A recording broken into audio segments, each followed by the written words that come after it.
Hello,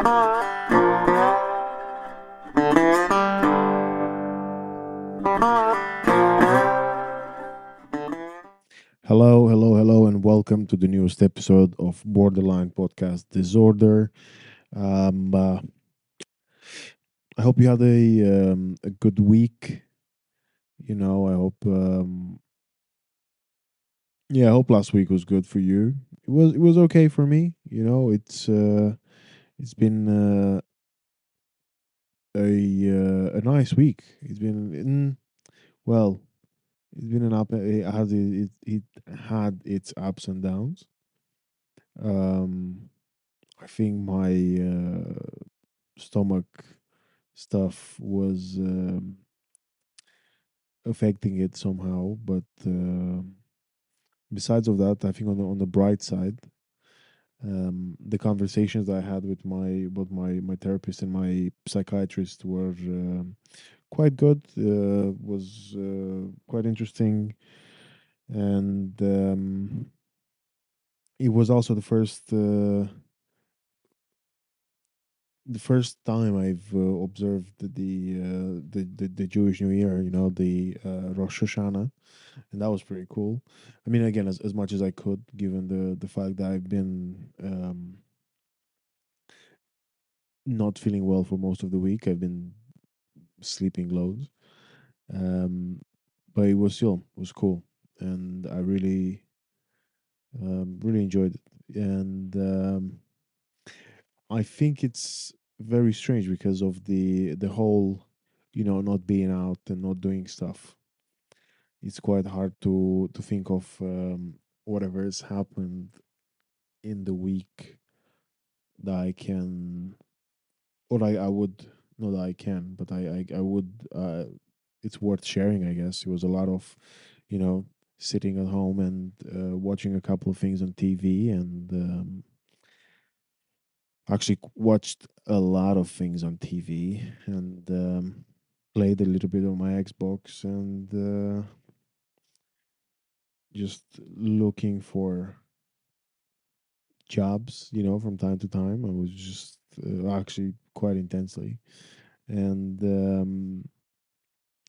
I've also just read some stuff, that for uni, although it's only started a week before, so it's very easy and not easy, but it's very relaxed. So it's not that much to do for now, but I was still kind of, just trying to understand stuff, and signed up to some engineering newsletters, although I have no idea what most of the concepts are, because that's more advanced and that's gone way above my head. But the end of the week was quite nice. I've been again, besides of being able to go to the shul um, for a service. I've been gigging again. I had a couple of shows this week, and that was good. I really enjoyed it. I think the videos from some videos from the Sunday show will start coming out in a few weeks. So if you don't already, make sure you um, check out my social media, because that's what I post. That's where I post stuff, and you'll see why I think it went well. Um, this week's guest is Michael Shafar. He's actually doing a show in a couple of days. Actually, um, I will put his details on the bio of the episode, so you can basically check out his work. And if you are based in London and want to see his work, I think he's a work in progress, but I should have done my research. But I hope, instead of showing you that I'm somehow unprofessional, it just shows you that I have a very honest approach with you folks, because I could just pull my phone out now and scramble through, you know, social media and try to find out everything. But I don't, because I don't want to lie to you. I'll just tell you to check out Michael's. social media, which is going to be on the bio. And once that's done, if you live in London, check out. You know, if you live in London and you can go and see his show, I think he's amazing. He's a very funny comedian. I I was very happy when I saw that he agreed to be a part of this. So um, yeah, that made me happy, and I hope you see the reason why then the conversation made me happier, because it was just so nice to speak with him. It's been, and you'll find out later for anyone who doesn't know him. He's been through stuff, and you'll see what I mean by that when you listen to our actual conversation. But yeah, he's just he seems to be like such a lovely person, and I hope you. I mean, I kind of hope you come to the same conclusion, but more important that I just hope you enjoy the conversation. And with that in mind, I'm just gonna um, play the, I don't know, outro intro and let you enjoy the episode. And I'll catch you before we say goodbye. So yeah, enjoy the episode.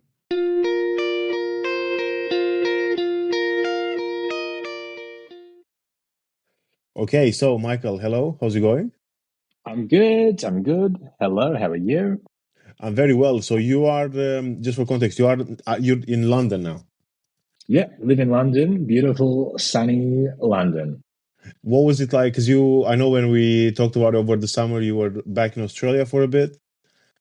Yeah, I was back visiting Australia just for a little bit. But yeah, just seeing the family and doing some life admin back in Australia. But yeah, I'm living and based in London now, which will be here until the visa runs out and they deport me in a couple of years. Why did you come to, like, what made you want to come to London? Was it purely based on um doing stand up here, or was it, I don't know, was it like a coincidence, or how did it work out? Oh, I just wanted to. Well, my wife and I, we moved together, and I think we were both just kind of like in a position in our lives in Australia where we felt like it was just a good time for us to try something new. You know, she wanted to move jobs. I kind of felt a little bit stagnant in Australia in like the comedy industry. And we just thought, let's go to the UK where we can kind of, she can find a new role and I can find a new comedy scene. And yeah, I mean, it was like also all of our friends were having babies and we don't have a baby and we were just sick of being around babies. So I think that was also a big factor in us just like moving to another hemisphere to get away from all these screaming children that were surrounding us everywhere.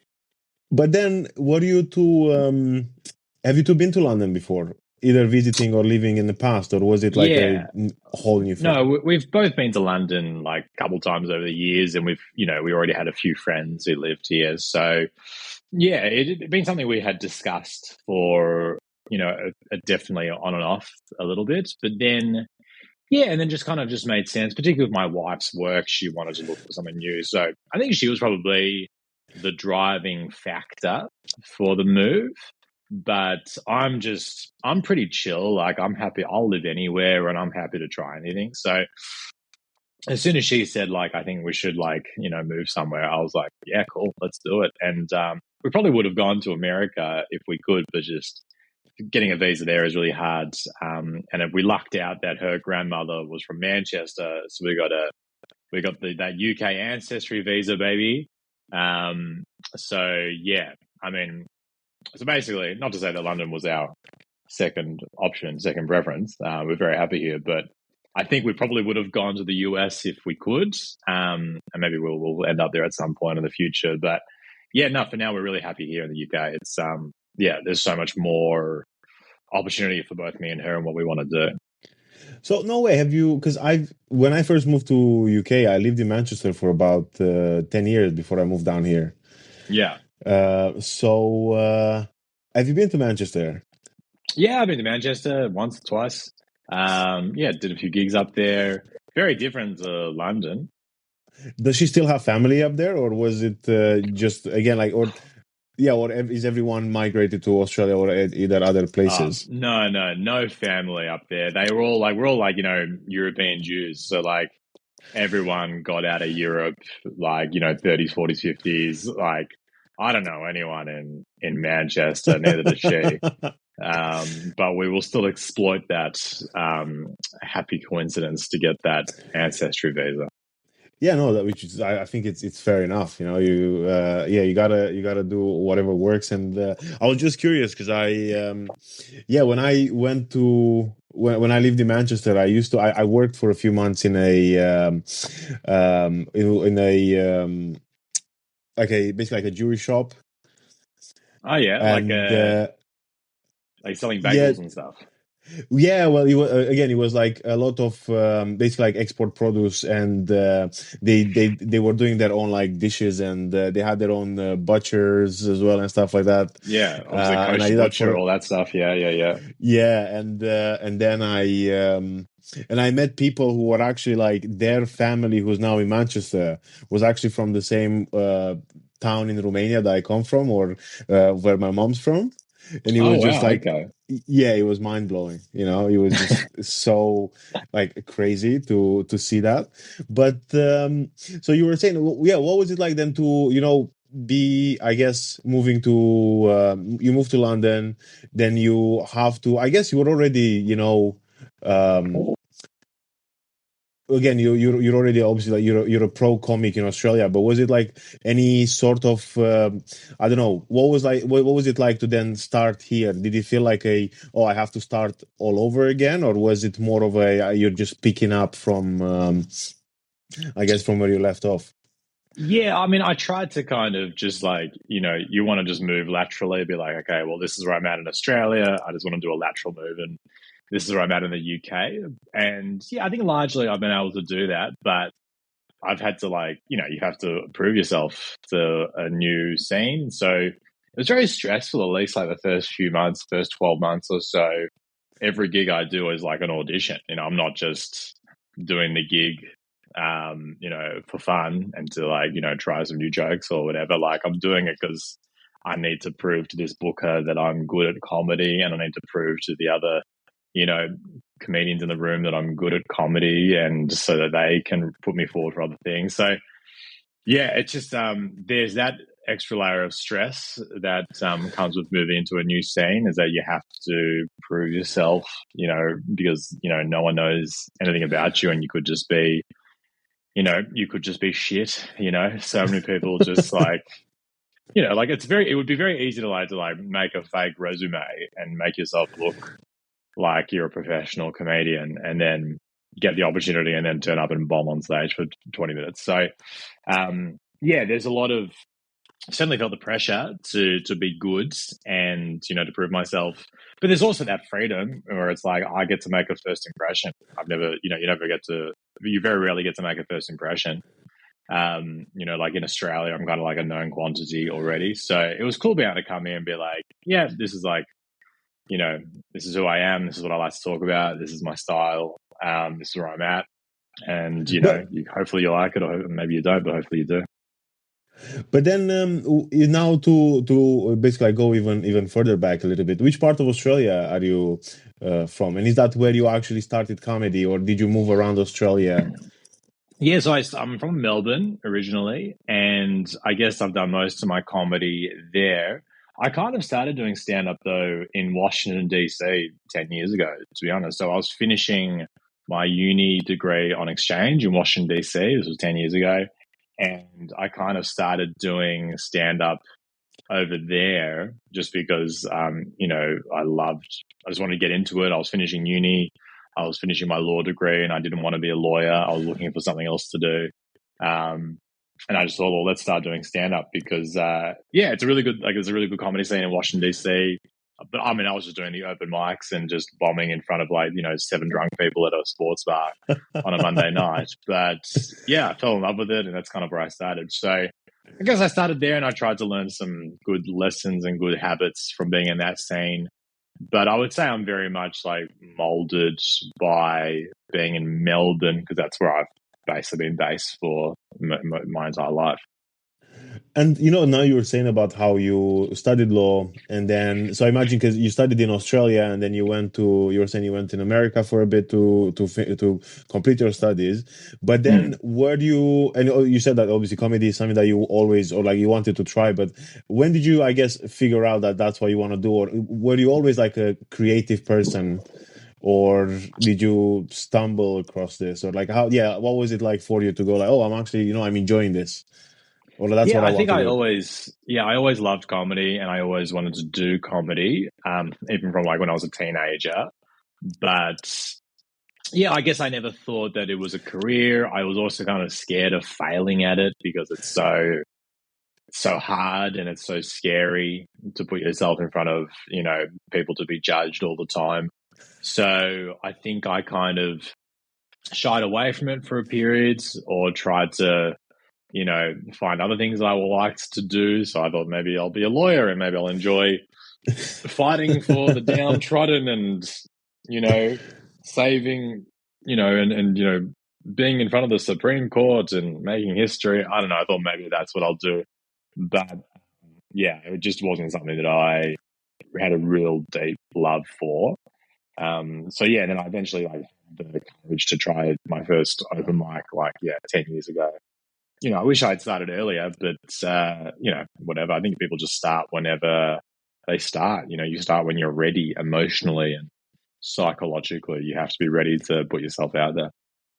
And then, well, you started in Washington, and you were saying about like how the was it like a huge difference for you to like again you start I guess doing open mics in USA, and then you move to Melbourne, and how much of a difference I guess was the comedies, like how much of a difference was for you as a new comic to be like, oh, that's I don't know. Yeah, what was it like to then transition back to Australia?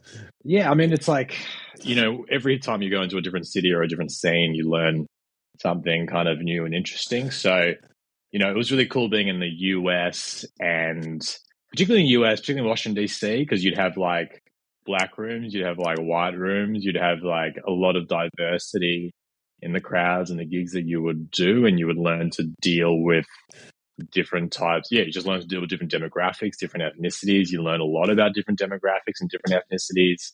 So that was really cool. I don't think I would have ever gotten that experience in Australia, just because Australia is probably not as diverse.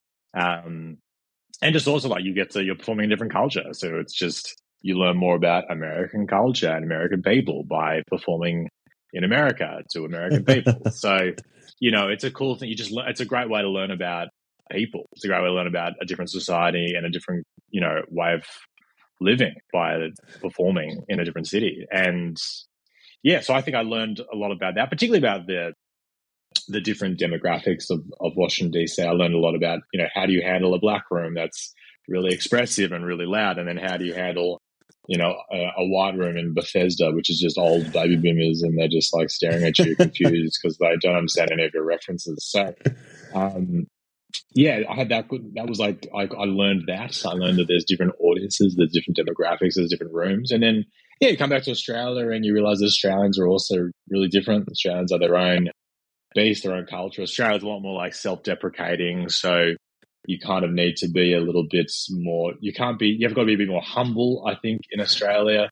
In the US, Okay. they like a winner. They like someone who's like arrogant and who's got status. Yeah, that's why I love performing in different cities, different countries. You learn so much. Like I did a show in Munich last year, and it was really cool. Like doing like Holocaust jokes, like in Germany to like Germans and Europeans, it's like for them, it's like they love it. They're like, oh, there's this release, for them to hear about it and laugh about it because there's so much tension around it. Whereas like I don't know, you do jokes like that in parts of the UK or in Australia, and they don't love it because they're like, oh, this is a bit too serious. But funnily enough, if you do it in Germany, they're like, this is thank God someone's talking about this and being funny.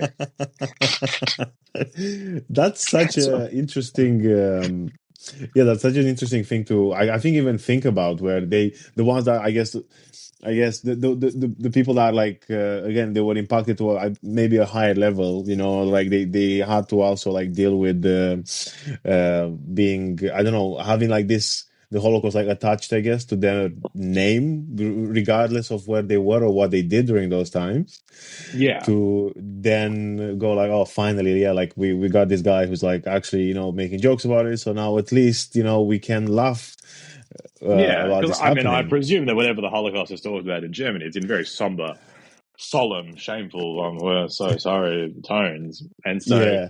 yeah, and so you get that chance to like kind of be a bit of a release for them. So anyway, that's a long-winded way of answering your question, which is kind of like, well, I think every city you go to, every scene you're in, every country you're in, you're kind of learning a new skill set. You're learning about the people. You're learning how to approach a different demographic, what works for them, what doesn't work for them. It's as someone who's just fascinated by people and society, I find that interesting. I get to learn a lot about different audiences and different demographics. I do think comedy is like you're just kind of collecting so much data about the world. It's really interesting how much data I've collected about different cities, yeah, and different types of people, different rooms everywhere. You know, it's interesting to hear as well that your degree was in law, right? So it means I guess perhaps there is a sort of like a sense of like right and wrong, and like how do you you know how do you make a wrong right, or like how do you you know almost treat something in a sense. Is that something that you I guess took into your comedy style as well, or like are you is it almost like a different version of Michael that's doing comedy from the version of Michael that you would say have a drink with after a show or before a show, or you know the Michael who's just living like a day-to-day life? Yeah, no, I'm pretty similar off stage as I am on stage. Like I think there's not much of a difference between me on and off stage. I don't really do a character or anything. It's just kind of me, maybe a bit more exaggerated, but not even that more exaggerated. I think like when I'm talking shit, um, with friends, it's kind of what I'm like on stage. Like I'm just up here talking shit. Um, but yeah, the first part of your question is interesting because like I think what attracted me to being a lawyer or studying law was, yeah, this idea of like justice and right and wrong. And I have always been raised with that. And I've always wanted to be like someone who tries to, fix injustices that I see in the world and, fight for the downtrodden. It sounds very lame and pathetic, but like that's, I think, what made me interested in law. Like, I grew up watching Law and Order and it's always like, we finally get the bad guy, we put them behind bars. Yeah, everyone claps and cheers.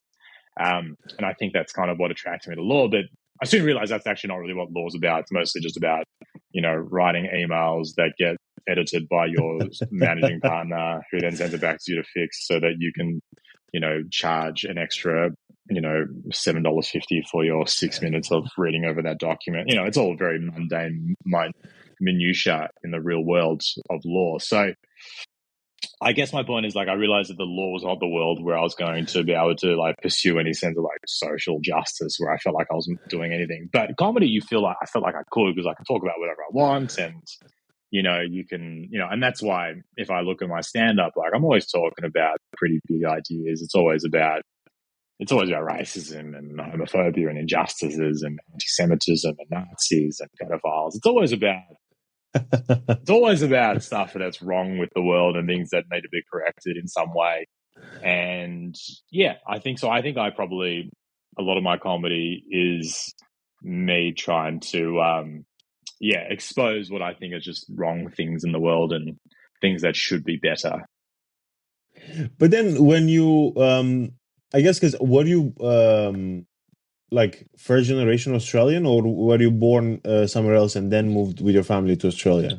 No, born in Australia. So my grandparents were all like from Eastern Europe Jews who like survived the Holocaust. And then my parents were born in Australia. And then, yeah, I too was born in Australia. And So I guess second well, generation, yeah. what? Oh, sorry, second generation. But and I guess what was it like? Because I think I've not met many many Australian Jews actually. So yeah, what was it like There's not many of to grow up? us. Okay. I think there's like 100,000 or something in all of Australia, which is not many. Um, so yeah, and they're mostly just in Melbourne and Sydney. Outside of Melbourne and Sydney, there's not much of a community. Yeah, it's weird. It's like interesting, like being in Australia, being a Jewish person in Australia. No one really knows about us in Australia. Like they haven't really heard much about us because there's so few of us down there, and Australians aren't that interested in finding much about us. So like, and that's fine. We're just kind of like just a bit under the radar, I think, in Australia. Like, there's very little like anti-Semitism in Australia because I think they don't know much about us. So I think if they knew more about us, there'd be more anti-Semitism. But for now, we're kind of just like chugging along in Australia. That's a little bit facetious. There's like obviously like people. There's probably be some old Jewish people who are like, no, anti-Semitism is everywhere, and they're trying to kill us in Australia too. I don't know. I just find that like being in the UK, whenever I talk about being Jewish on stage, people immediately get what I'm saying. They get the references. They get the stereotypes. In Australia, they have no idea. Like they really don't know much about Jewish people, the culture, the stereotypes, especially when you're outside of Melbourne and Sydney. Like if I go to like Adelaide or Perth or Brisbane, which are other major cities in Australia, I go there and I talk about being Jewish. They think it's a TED talk. They're like, oh, we are learning now about another culture. They don't see the jokes. They just don't get it, and it's not their fault. Like there's no Jews for them to kind of like know enough about us. They might have seen some Seinfeld reruns, but otherwise that's kind of all they've got. But then, what do you like? Then I guess, but the community, like when you grew up, were you brought up? I guess because basically my question is that I've only found out like my mom would like just give me hints of it throughout my adult like my life, and then I think only when I was 16 she was actually like, oh, by the way, we like your grandma was Jewish, and I'm like I yeah, but so basically it's like, oh, like we are Jewish, and then I've only Hold up, found out your name this is year. Levi. Levi's like the Yeah. most Jewish name I've ever heard in my life. Surely that's a dead No, giveaway but from the start. no, because my Romanian name it's Liviu. Ah, So, but then okay. my mom used to call me Levi around the house, but it's a similar thing where because the place that I come from, the town that I come from, is like basically killed all the Jews in like the 40s, or most of them. Yeah. Nobody's really like talking about it. So my mom would call me Levi around the house. Hmm. Because also Livio was like a post-communist name. You weren't allowed to have like biblical names during communism. Right. So my mom would call me Levi, but I never paid it. I didn't care. I didn't know why. I didn't know what the like the tribe of like Levites is and stuff like that. And then yeah, only later I would be like, oh, why do we have like candles? Like, why do we light candles on like Friday night, but then we don't do it other times? Why do we make like halal at home, and why do we do like all these things that nobody else does?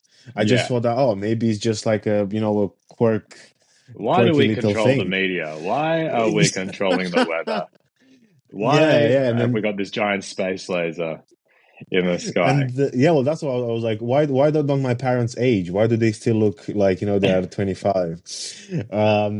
No, that's not true. They did age, and not gracefully, sadly for my dad at least. But yeah, no, all these things, and I was like, whoa, like what's going on? And then Why did found they out keep it years hidden later. from you? Like, why did they not just tell you, hey, we're Jewish? I Was don't it still know. fear of anti-Semitism, or was that I a factor?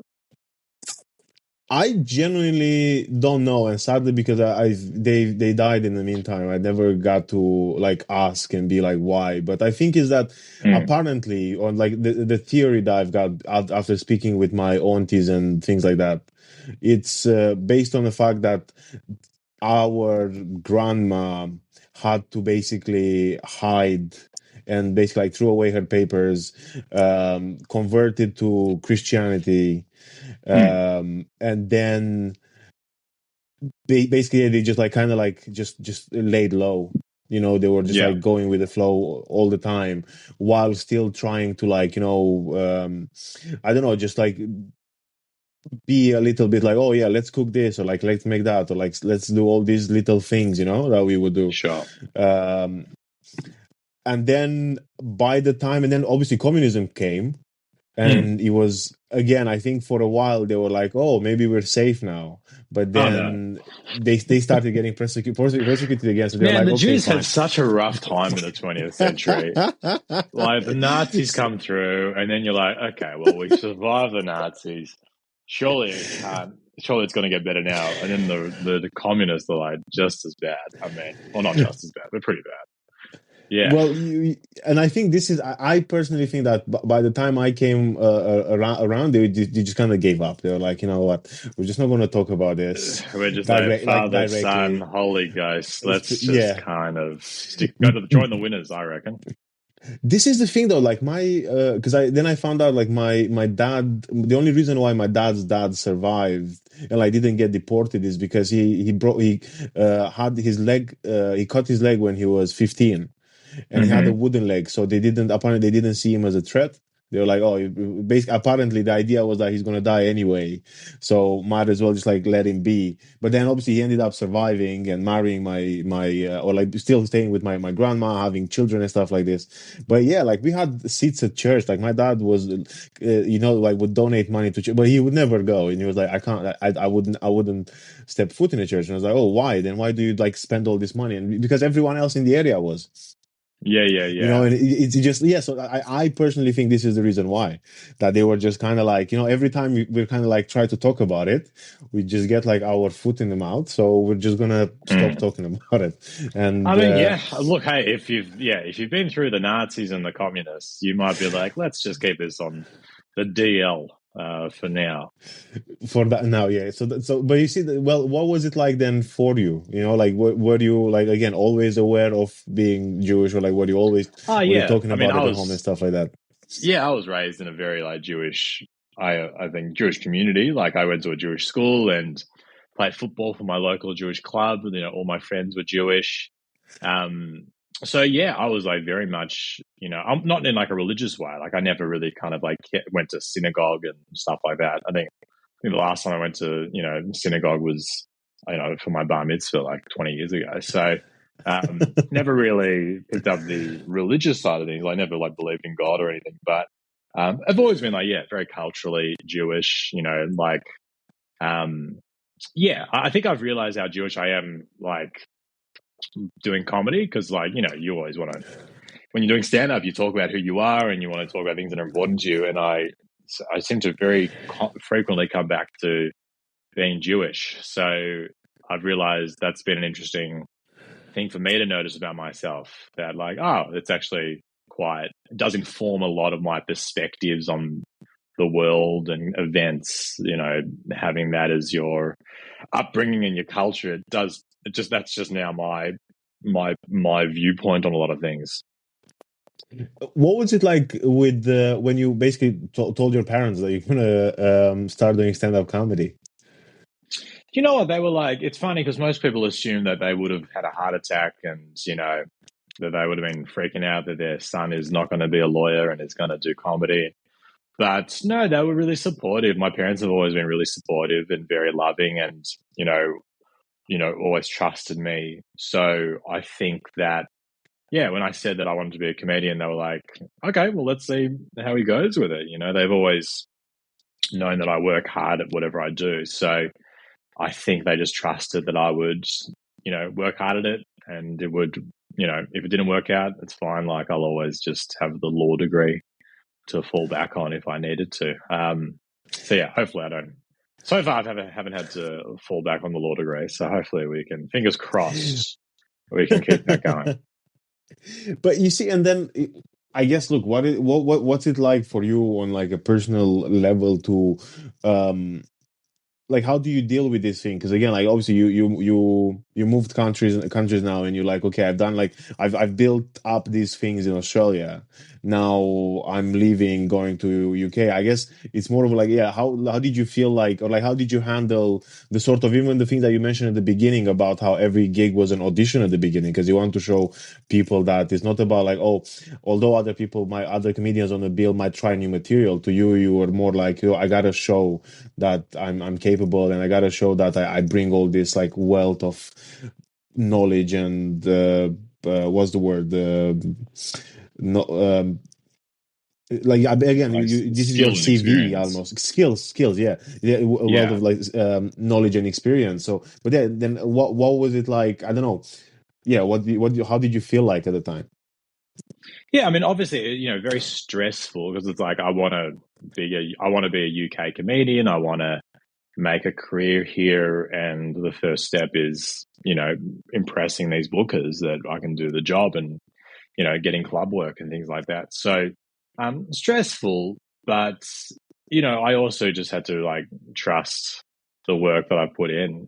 Sometimes you just have to trust that, yeah, I've done the gigs, I've done the work, I've done the writing, I've done enough shows to know that this is going to go fine. So, yeah, I think a lot of it is just, I think whenever I am anxious or stressed about something, I just try to remember that I've put the work in, so it's probably going to be okay. Usually, if you put the work in, it's going to be okay. And yeah, I think that's just kind of how I approach it. Also, like I've been through harder things in life than having to try to impress this comedy booker, who's kind of half listening at the back of the room anyway. It's as far as challenges go, it's not the worst thing I've had to go through in my life. And yeah, I don't think it's something that, is unique to me. Everyone in their job gets judged or evaluated at some point. Worrying about that or complaining about that, whining about that seems kind of childish. It is what it is. Maybe in comedy, you probably get evaluated more often and by more people on a regular basis. But yeah, if you don't like being judged and evaluated, then you're going to struggle to kind of achieve anything, I think, in any industry, because I think that's just how the world works. People are constantly judging you and working out what can we use you for. That's capitalism, baby. Welcome to the world. Well, now the next question is: were you always like this? Because you seem like you're very a very logical person, like in regards to like thinking and controlling your emotions or like controlling yourself. Were you always like this, or did you have to like learn to become this? I mean, I don't think I'm good at like controlling my emotions. I mean, I'm not really sure what that means because like I still kind of like obviously get like very nervous before gigs, and I'm sure that I mean, some gigs I'll get nervous or get anxious about things, and maybe that does impact my performance. I've certainly felt times where I'm more stiff on stage because I'm anxious or I'm nervous or because I want it to go well, so I'm just more stiff, and then the more stiff I am, the less it goes well. That you can get trapped in that cycle. I think I've just failed enough and I've had enough, gigs go badly and bombed enough to notice that it doesn't really matter all that much if you're failing. It's actually fine. You'll get another opportunity soon. Yeah, that's what I think. I think when you failed enough, you kind of learn to realize it's not that big a deal. And I think that helps you kind of deal with I deal with the emotions that you have about it all. No way, man. That's I mean, it sounds very healthy, to the respect of like, you kind of you see things as they come, and you as long as you believe that you can work things out, you kind of you're there, and then you use the experience for it. And Yeah, look, I'll give you a recent example. Like last year, when I first moved here, I went up to Liverpool to like do an audition spot for like the club up in Liverpool, like the big one up there. And like I was really like nervous and like stiff, and like the set went fine. It's like a 7 out of 10, not amazing, maybe a 7 out of 10. And it went fine, but like I don't think it like got me in with the club. And then I think last week they invited me back to do like another audition spot, like a year later. And I was like, just because I had failed last year, I was like, well, fuck it. I'll just have more. I'll just have I'll have more fun. I'll be more loose. I'll take more risks on stage because worst that can happen is they'll just have me back for another audition in 12 months. Like, who gives a shit? So, yeah. And then this one, I was just more loose, fucked around more. It was more fun. I did better. I would say I was like an 8 out of 10 instead of a 7 out of 10. So, I'll find out soon if that was enough to kind of get me into the club, on the weekend regular stuff. But yeah, that's just, I think, but I was only more loose this time because last time I had failed and it didn't really matter that much. I just had to wait another year for an opportunity. I'm like, that's fine. I don't think I just don't think it matters that much if you fail. It doesn't really have huge catastrophic consequences usually. For sure, yeah. I think it's again, like you said, you as long as you things it will eventually work out, and like just as you said it now, to put it on that perspective of a year later, hey, let's you'll try again and then see how that goes, and like you said, it releases the pressure, and I think because if it's the Hot Water Comedy Club, I love that room. I Yeah, it's a great club. It's so much fun. Yeah, I think it's like one of my favorite places in the. I think actually might be my favorite place in the UK. To be fair. It's incredible. Like the club's incredible. What they've built up there, what they've established up there is amazing. Like it's like so impressive. And like, obviously, I want to perform there. Like it's it's a very prestigious club. So yeah. I mean, but look, if it's fine, if they're like, hey, come back in a year into another trial spot, that's fine. That's just that's life. It's so I just feel like if you fail, it doesn't matter. I mean, if you fail every day, constantly, forever, that matters. That's a problem, yeah. See, that's a problem. But I think I've got enough wins on the board so far that it would be I'll be fine if they say, hey, yeah, we'll just have you back in a year and you can have another crack at it. I mean, and that's just just comes again, like that comes with I've failed enough to realize something that I thought was a huge deal at the time turned out to not mean anything 6 months later. When you were obviously now you like living in mainland Europe, have you been or not mainland but like close to the very close to the mainland Europe? Close to the mainland, yeah. Not Europe anymore since that boat. But now, obviously, you talked about how you went to Germany to do comedy. Have you been to any other countries to be again besides of like I guess UK, Australia, US, and Germany? Yeah. I did a show did my tour show in Zurich as well, which was a lot of fun. Tour show in Paris last year, which was a lot of fun. Yeah, I love performing in Europe.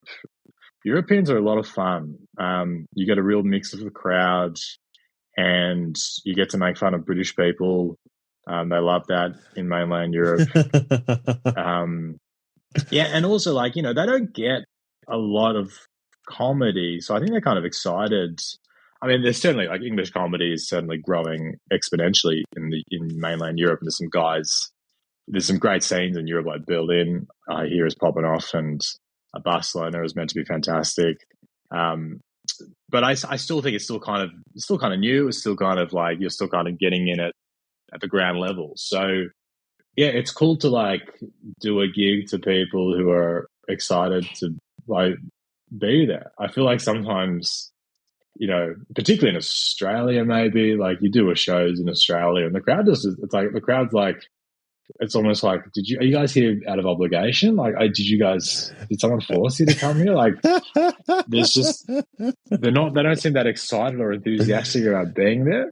It happens a bit in the UK as well, but I guess my point is like in Europe, all the shows I've done in Europe, they've been pretty like, they're like, this is cool. Stand-up comedy. We've heard about this. We've seen this on Netflix. And yeah, so I think it's a lot of fun to like do comedy in a scene where it's new and kind of novel, and where Europeans are really smart. Like Europeans, they get all the references, they know multiple languages, they know all these different cultures. They're so, Europe is so like global. So it definitely suits my style of comedy because I like to talk about different religions and different races and different nationalities, and it works well in Europe where all those people are in the room at once. And is that how you or ever since you started doing comedy, have you always had this sort of I don't know if it's a curiosity, or just like this approach of like, oh, I just want to talk about like all these things? Or have you even like basically has the things that you talk about, have they changed much since Oh, they've changed heaps. since Yeah, they've changed heaps. I think at the start I was like just doing stand up. That was a bit, I mean, pretty hack kind of generic stuff. About like my parents and my girlfriend and my wife and, like Jewish stereotypes and just stuff that was really kind of like, just kind of more just about me. And probably didn't really say anything really interesting or new or original. And then I just kind of started finding that boring, and I wanted to talk about things that I thought, like, if ever I read something or hear about something and like it upsets me or like makes me angry or just makes me have a strong emotional reaction, I'm like, what the fuck is going on here? Like, that usually means that I should talk about it or try to work out my take on it for the stage. So I think that's just the natural kind of evolution for all comedians, that you start off generally talking about the easy topics, kind of like yourself, and you're usually not saying anything too interesting. And then you kind of develop more skills, you develop more stage presence, you understand the craft more, you work out how to deal with tension, and then you work out how to, move into heavier topics and say harder things to say and take more risks. So it's funny because, like, Louis C.K. is like one of my favorite comics of all time. And like, I watched a clip recently of him from like the early 1990s, and he's just doing these lame jokes about like getting into a helicopter, or like just like lame nothing jokes that have no grander meaning or grander purpose. And you're like, oh, that's interesting that like I can identify with that so much, because that's kind of probably what I was doing, when I was a couple of years into stand up. So you watch him and you're like, well, he's obviously figured out how to, get into those darker territories and say things that were more interesting. And I like to think that I'd like to follow that trajectory without jerking off in front of women in a hotel room against their will. If I can avoid that, I think I'll do well. Hopefully, that yeah, that's a good. I think that's a good goal to set. I think but so. now, I think not enough comedians try to avoid sexually assaulting women. I think that a lot of comedians fall into that trap of, okay, now it's time for me to ignore consent rules, and it seems to happen a lot in this country in particular. But anyway, if I can avoid that trap, I think if I can avoid being employed by the BBC, I should be able to avoid becoming a sexual predator, because that seems to be the precursor. You get employed by the BBC and then you become a sexual predator almost immediately. So I'll try to avoid that little trap. Well, you see, this is the thing that I also, because if you ever ask someone, they kind of always know, like, oh, that's when I want to have like my Netflix special coming out, like that. This is my goal. But then, how about you set a goal about like not being a creep or let's make it achievable. Let's make it sexually assaulting. You gotta control the things you can control. I can't control if Ted Sarandos gives me a Netflix special, but I can control when and where I get my penis out. So I just try to focus on the things that I can control. Which is it's a very healthy approach. That's for sure. Thank you. It's it's a very unique and original approach to things in this industry. I was going to ask you because you said this thing about how you see something, or like something happens and you're like, oh, what the fuck is going on? Like, why? Like, how is this acceptable? Like, how can this happen? And then that gives you a drive of like, oh, how do I basically now talk about this? How do I put this into a bit? My question to you is, what's your thought on or like, how do you basically, is that how you deal with the said situation or thing, by again trying to turn it into a bit and trying to make it a part of your set? Or do you actually need some time to first I guess heal with it, or like let it first settle and then you can talk about it. Yeah, I mean, I think you always need time to process, something hard, because you don't want to just go on stage. You don't want to be angry on stage, or you don't want to be sad on stage. You need to have dealt with your emotions before you talk about that thing. So you need distance and time. Sometimes that's weeks, sometimes that's months, sometimes that's years.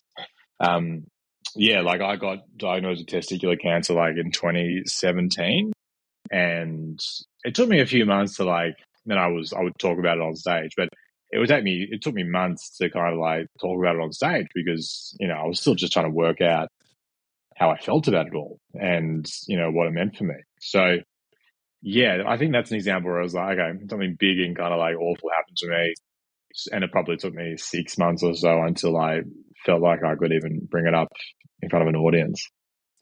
Wait, but you were still gigging? Although you Yeah. weren't talking about it? Oh, so basically, I took a bit of time off gigging, but then I was doing chemotherapy, and so I'd lose my hair, look like shit, and then I was like, well, I have to talk about it, because everyone, if I go on stage and don't talk about it, they're like, shit, is this his make a wish? It's just so uncomfortable for the audience. So it was kind of out of necessity. I was kind of forced to talk about it. But yeah, I think it was a good thing to get forced to do. I was forced to talk about something dark and uncomfortable, and I think that gave me the skills or the confidence to then, approach other dark and uncomfortable things down the track. Whether it's the Holocaust or Nazis or pedophiles or whatever. Yeah, it gave me, I guess, I'm like, well, if I can talk about death and cancer, surely I can talk about this topic. It can't be that much harder. So it kind of gave me a bit of confidence to take risks with my material in other ways. And if that's the case, then when you were, what did you, or how did it feel like for you? Or did you have this sort of oh, this is for you to laugh at, or this is, or did you feel like you were getting any pushback from the audience, or was it basically not, was it not perceived as in people were, did you feel like people were listening to what you were saying still from a perspective, oh, this is a person doing stand-up, or were Yeah, you ever struggling? Yeah, I think I had to just deal with that tension in the room, because as soon as you walk on and you look like shit, the crowd would be like, "What is this? What's going to happen here?" They're like, "Oh no, this could be," they're like, "Oh no, this could be awkward. This could be tense." So yeah, I think once I learned how to deal with that, it would be fine. I would, if I remember I think I once tried a joke where I was because I just finished chemo, and I was like, I know I look like shit, but I've just finished chemo, so I bet this is the healthiest. You can be pretty confident that I don't have cancer. I look at you guys; none of you guys have done chemo. Statistically, one of you won't make it to Christmas. And so just turning it up, just saying, it's just those types of things, being able to Yeah. address the elephant in the room. And once you've done that, then you're fine. Once you've done that, then you kind of you can talk about, you can just go and do your regular set, do whatever you want. But you do have to always address that tension in the room. And again, that's something that I also learned. It's you cannot ignore the tension in the room. If you try to ignore it, it makes it even worse, and you can't do the set. Whatever it is that's happened in the space, you need to sit with it and deal with it before you can move on to anything else. That's amazing. So yeah, That's that's something that I learned from having to do that.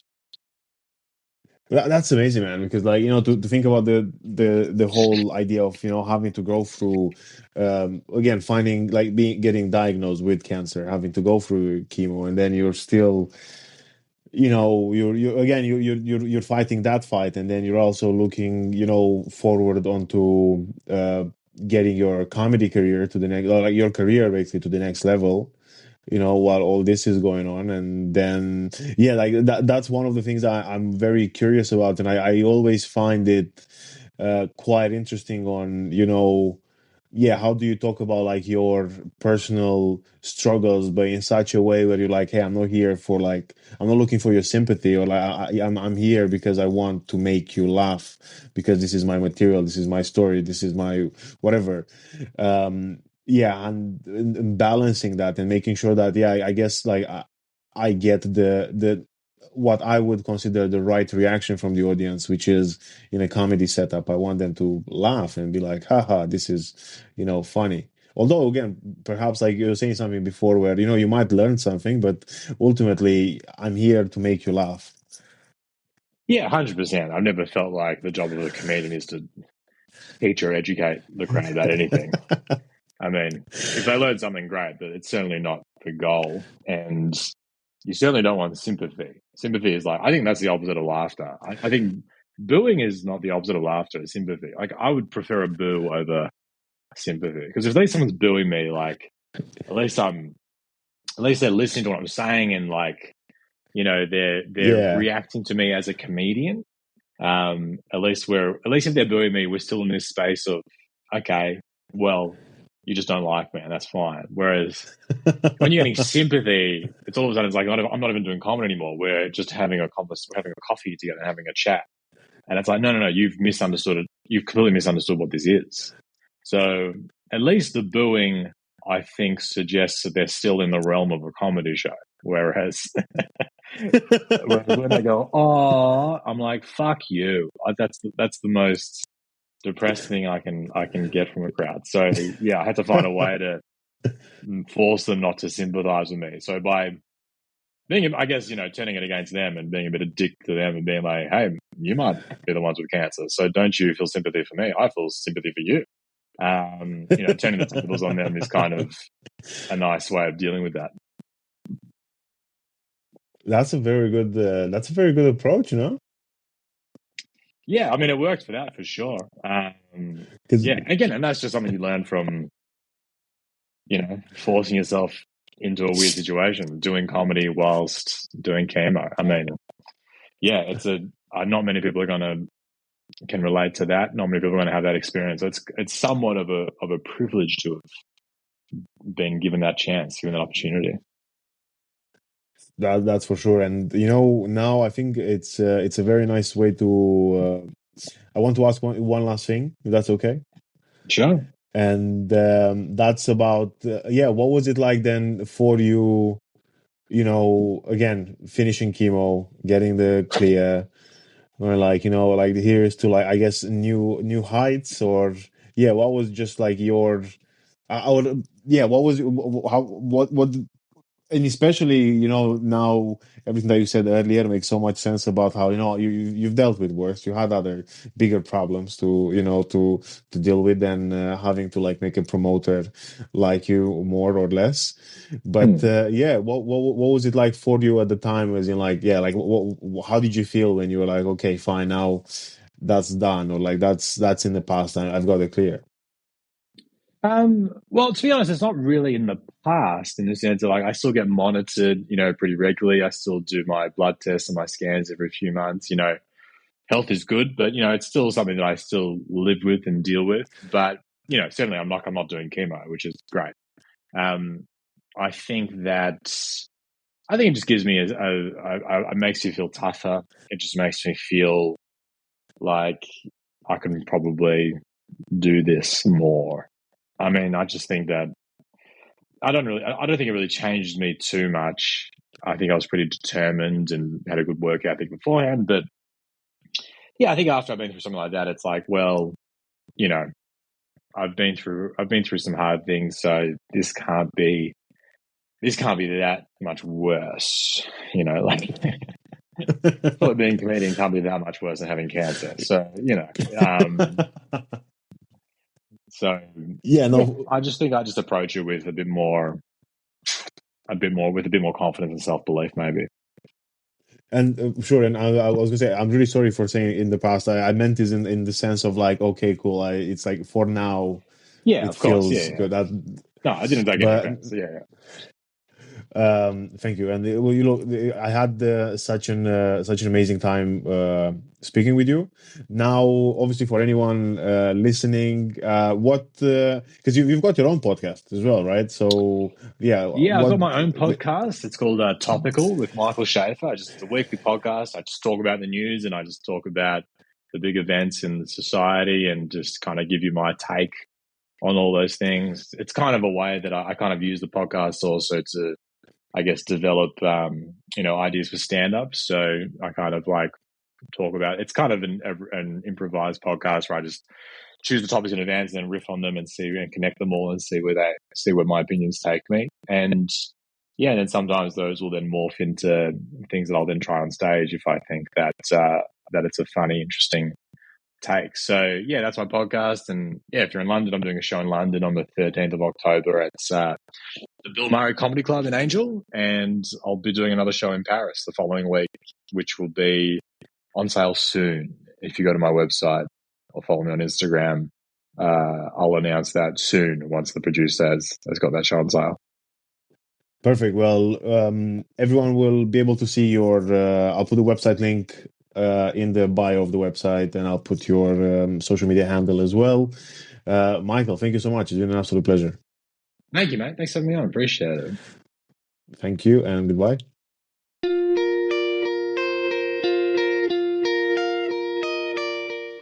Hey, that was good, right? I hope you enjoyed listening to it as much as I did recording it. And I think that's it from me. So until next week, look after yourselves and stay skillful. Oh, sorry, actually, I should do it properly. From me, Pickle and Sarma, look after yourselves and stay skillful. Bye for now.